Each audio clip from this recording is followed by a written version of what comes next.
I gave birth alone, on the cold floor of a one-room apartment, with no electricity, no water, and no one to hold my hand.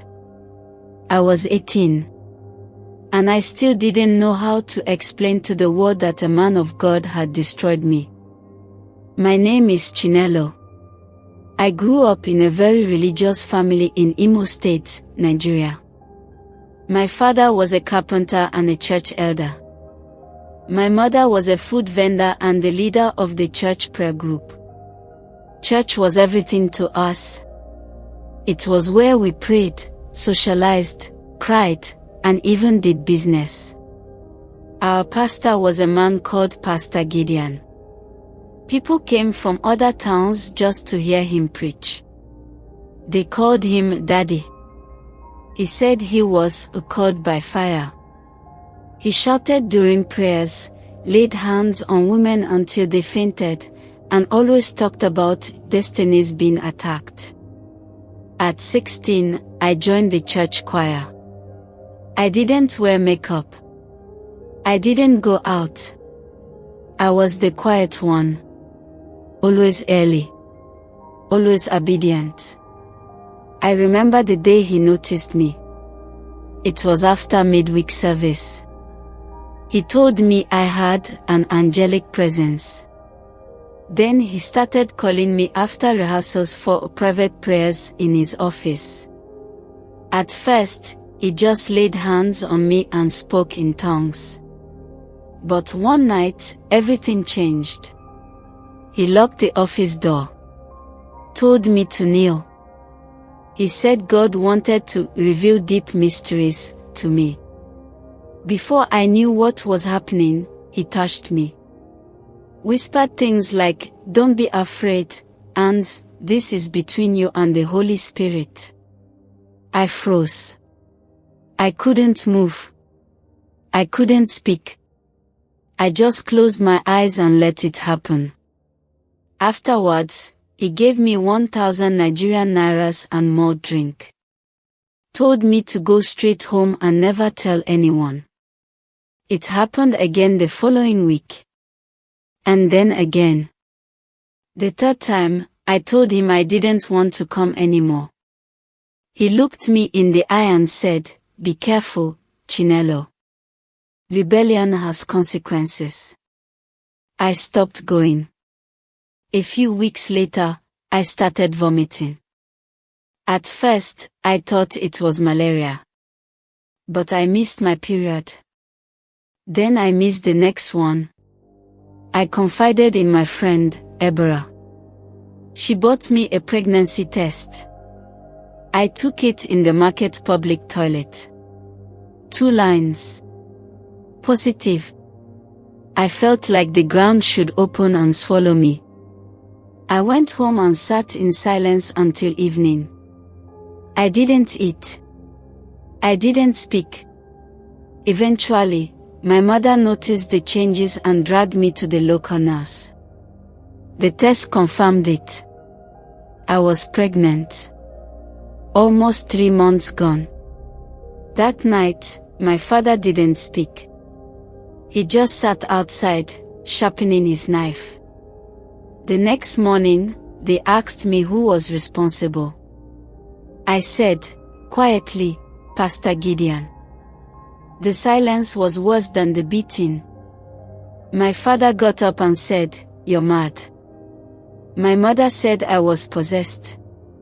"How can a holy man of God touch you? How dare you lie against him?" The next Sunday, my parents took me to church, made me kneel in front of the congregation, and confess. My mother cried loudly, saying, "God, take this disgrace away from us." I refused to say it was someone else. Then Pastor Gideon came forward. He wiped fake tears and said I was sent by demons to destroy his ministry.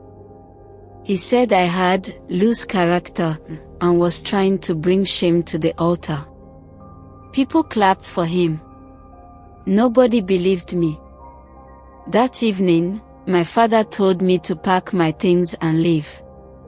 I begged. I cried. My mother locked the door. "Go and live with the man you say got you pregnant," she said. So I left. I wandered for 2 days, sleeping in a shop corridor, then found my way to my aunt's house in Owerri.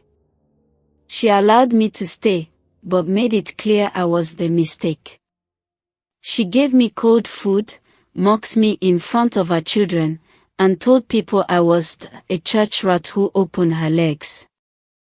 The pregnancy nearly killed me. I had no proper hospital checkups. I was always weak. I fainted on the road once and nobody stopped.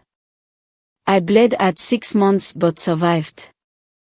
I gave birth in pain, in darkness, with a midwife who had no gloves. My baby girl, Zara, came out crying. She had his eyes. I cried too. But not out of joy. Out of pain. Because I didn't know what to do next. For the next few years, I hogged sachet water on the street with Zara strapped to my back. I cleaned people's houses. I begged. I slept on the floor. People gossiped about me. Called me pastor's girl, church ashawo, village Jezebel. But I never forgot what happened. I kept Zara clean and fed. I taught her to pray. I told her stories. I watched her grow. Meanwhile, Pastor Gideon was becoming more powerful. He opened a big church in Enugu. Bought cars. Traveled to South Africa. His face was on billboards. He preached on TV. People still called him Daddy. He never called me.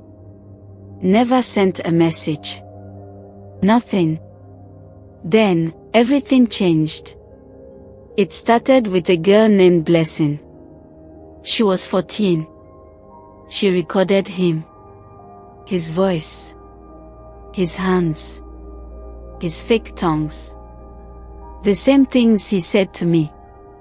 She posted it online. It went viral overnight. Then other girls came forward. One by one. Their stories matched mine. Some were even younger. He had been doing it for over 10 years.